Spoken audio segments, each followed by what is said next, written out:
weighing in Fights and Films. Hi, welcome to Weighing In Fights and Films. I am Brett the Threat with my cousin and co-host, Jenny Rose. And tonight we're going to be weighing in on episode 11, Embrace the Snake. Embrace the Snake. Of The Ultimate Fighter Redemption. Redemption! So tonight was the Tom Galicchio versus Diego Lima. Yes, but before that they had a prank. They pulled a prank. Okay, yeah, before that this episode was going downhill quick. They got into some heated argument because there's still the fight between oh, that I totally forgot about that. Krause and I think it's Jesse Taylor. He's got a face. Yeah. That's still to be determined. And so there's some debate whether he'll be able to because of his eye. And so there was there's some infighting with everybody as to who gets the shot. You offered the shot to Cody Garbrandt for his team. But then for some reason, teammates on Dillashaw's team were arguing over who should.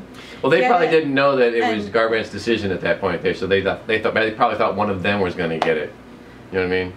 Who knows? Honey, it's media. Don't assume shit.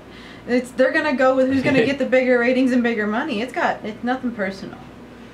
And then they did some pranks. They painted the red room blue, and then they put up like posters. Without a primer, so it took them to more paint than necessary. Yeah. Jesus, Dillashaw, I thought you were a country boy. You don't know how to paint a wall? But the prank was, it got the point across, and then they put up posters and stuff like that. Well, the prank was they put all these snakes in there, and you're over here like... I hate snakes. Like, I can't stand snakes. You know, Indy over here is like, snakes, why's it gotta be snakes? Yeah, I don't care if they're not poisonous or not, man. They creep me out. They're like, they can still kill you. I'm like, I'm pretty sure they're okay.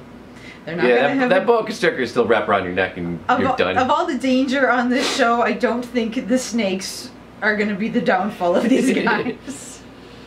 Not to mention that they didn't even get close to him. With that many snakes in the room, I'm certain they had a handler. And you know, it's media. They got to have like the SPCA. I don't even know if that was Dillashaw's idea at all. I wonder if that was everyone else, like the producers or something. They have to have like animal control. There's much more that goes on in the background if you're going to film with animals. So I doubt that was just spur of the moment. Yeah. Yeah. So anyway, on to the fight. Lima versus Candyman, who I was rooting for Candyman all the way. I love it when Candyman smiles with his toothless grin and his that like kind of dumb look in his eyes. Like, I'm like, yeah, you're the everyman.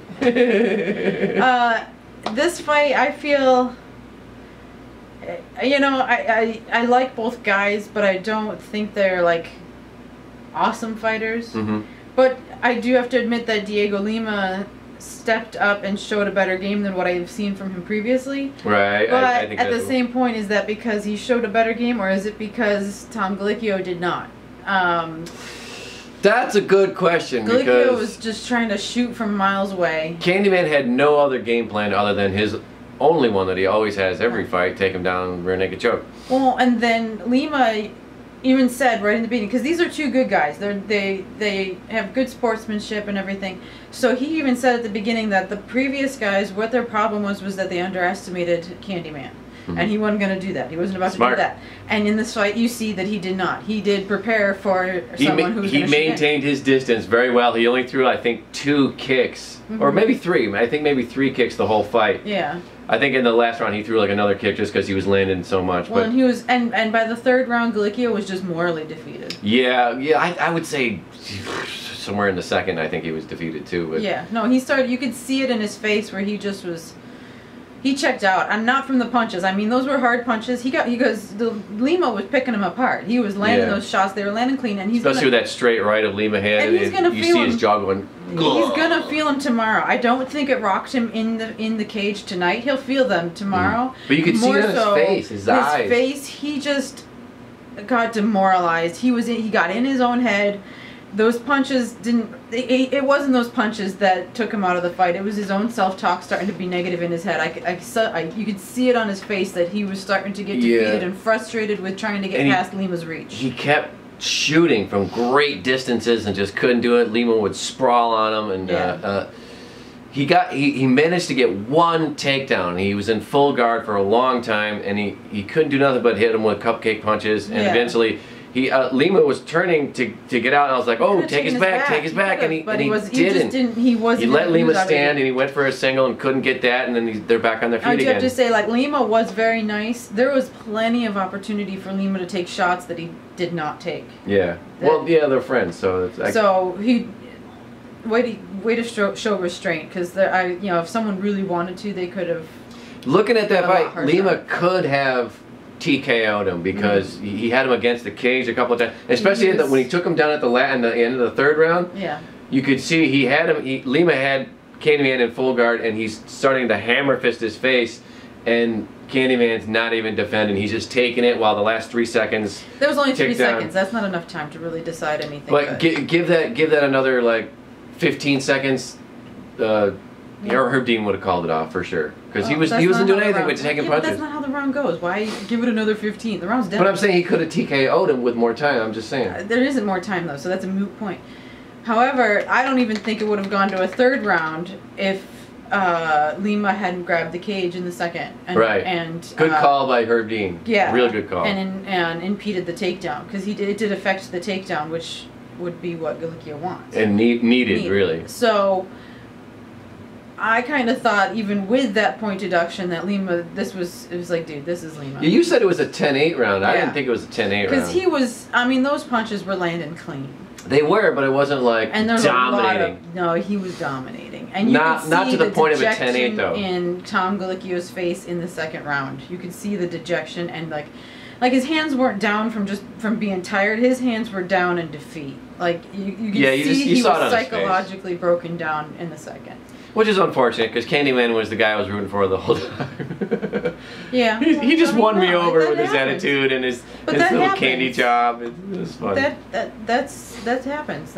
I know, that's the fight game. Yeah, so, if he wants to, he'll go back to selling candy, or he'll pick himself up and he'll try again, work on getting past someone's range, because Lima had height and reach advantage on him. And that's what he was frustrated with, because he couldn't get past that height and reach advantage. Well, I hope he doesn't give up on an MMA career. If the UFC doesn't take him, I hope he goes elsewhere, because I definitely want to see Candyman fight again. I want to root for him some more. Okay. So that's it. That's episode 11. We got one more episode to go, and then the big finale. They never did answer the question whether James Krause was fit enough to fight. Oh, they're keeping it in suspense. We'll find out next week. But, okay, everybody, this was the problem with the beginning of the episode, was Krause. I'm sorry how it might be the editing, it might be what we didn't see, but you came off looking like a little bitch in your tighty whities. Yeah, put some pants on, people. What everybody the fuck? in the room is in sweatshirts and beanies and sweatpants, and you're walking around in these itty bitty like matching Dillashaw briefs, because they're gray and blue. I get it.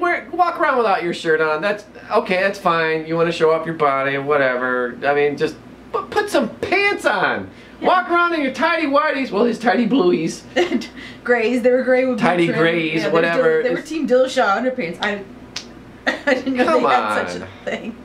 You look ridiculous. Well, and then he's fighting, and he's talking about, I don't even know, like someone flipping him off and everything, and it was such It's just that typical house drama. Well, and then it was such bullshit drama that we're watching it going, what are they even? What is going on? What? It's like we couldn't even follow it. Like it was so stupid. More than that, we didn't care. No. We didn't give a fuck. We're just like, oh, they bitching and moaning again about nothing, because it's the typical house bickering, which you see in every fucking season of TUF, which you see in every season of fucking reality show they're doing. They do that even on Ink Master, and I'm like, dude, I just want to see the tattoos. Yeah, really, just get to the That's substance. why I like some of these other ones I watch. They stay away from it, and I'm like, good. Yeah. So we got one more episode. They're all kind in that one. They're all nice. They're all nice. We got one more TUF episode, and then the big fight on the UFC card. Yeah. And then we're done with the season, finally. Game of Thrones. Game of Thrones. Game of Thrones, yes. That I'll be excited for. All right. You know nothing. You know nothing. Don't forget to support her MMA fight career. You have a fight coming up July 14th. Yes. What's the organization where they can see Celtic Gladiators. Celtic Gladiators. You can see it live. tickets online. You use my last name, I believe, as the code, so I get Penfield. Yeah, I think that's how it works. I'd have to check the text again, but There's something with entering my last name so that the fighter gets credit. There you go. Yeah. And according to Woods there, that they're going to show it live on the internet as well, so your brother can finally watch it. He won't be like blowing up my phone while your fight's going on. What's going on with my sister? Oh, you mean my brother? Yeah, your brother. Because you're like, you finally can watch it. I'm like, I'm gonna have a good view. Yeah. It's like, Chucky, I'm trying to watch the goddamn fight. FaceTime, just come on, man. And don't forget to support this channel, Weighing In Fights and Films. We got a link below for merchandise, and you can like, comment, and subscribe. Is that the line you want? That's from me? the line. Okay. Like, what? Because usually I do the I know. You stepped on my line. I stepped on it again. I stomped on it and gave you no respect. No respect, man. No respect. I tell you.